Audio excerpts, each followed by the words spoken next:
guys, today I have a quick tutorial on how to tint the back window of an Impala. This is just a general video on how to do it.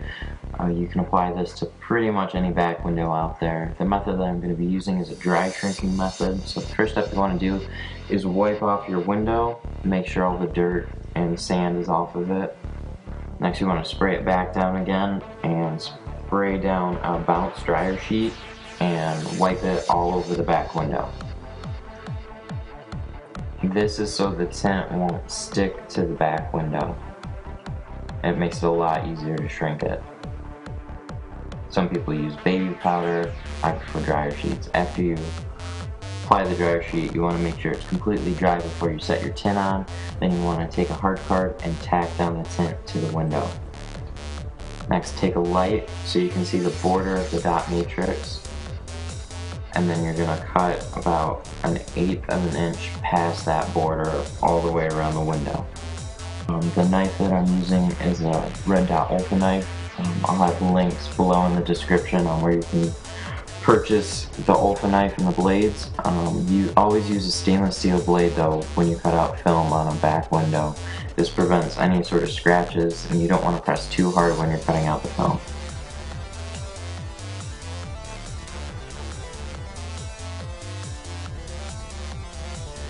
You want to peel away the excess tint off the back window and get it out of your way.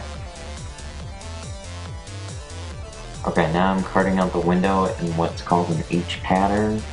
This allows me to shrink all the fingers out of the window. You want to spread them out so they're all vertical. Take your heat gun and start heating up the top of the fingers and work your way out.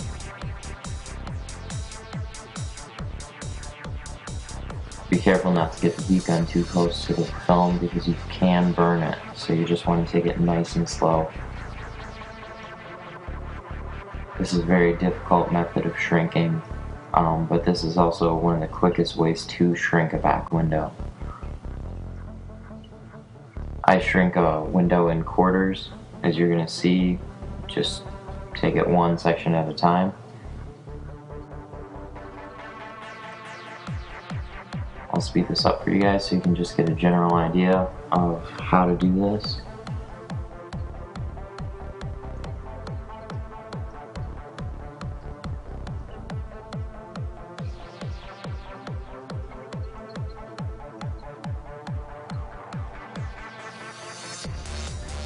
Now you'll notice that I burned one of the edges a little bit, so I'm going to take an Ultra knife, and as long as the burn's not too bad, you can trim it off. This is so when you peel the release liner, you're not going to break the tint or rip it. Take your spray bottle and clean out the inside of the back window. Start in the middle and squeeze your way out. Just make sure you get all the dirt and dust out of it.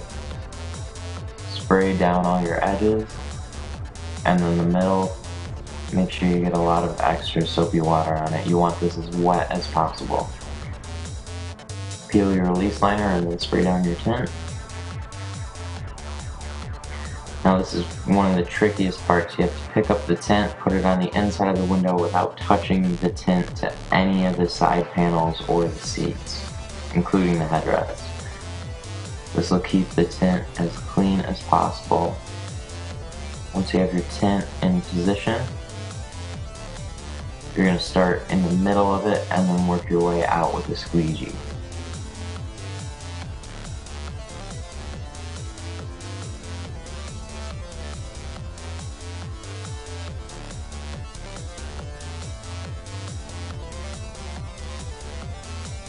Make sure you get all the white air bubbles out of the window. After you're done with that, just spray down the window, wipe off all the dryer sheet that you left on there, and then squeegee it out. Squeegee the top off, wipe it down. It's one of the best ways to clean the window. And there you have it. 20% on the back, 35% on the front windows. And there you go. Thanks for watching. Make sure to comment, rate, subscribe.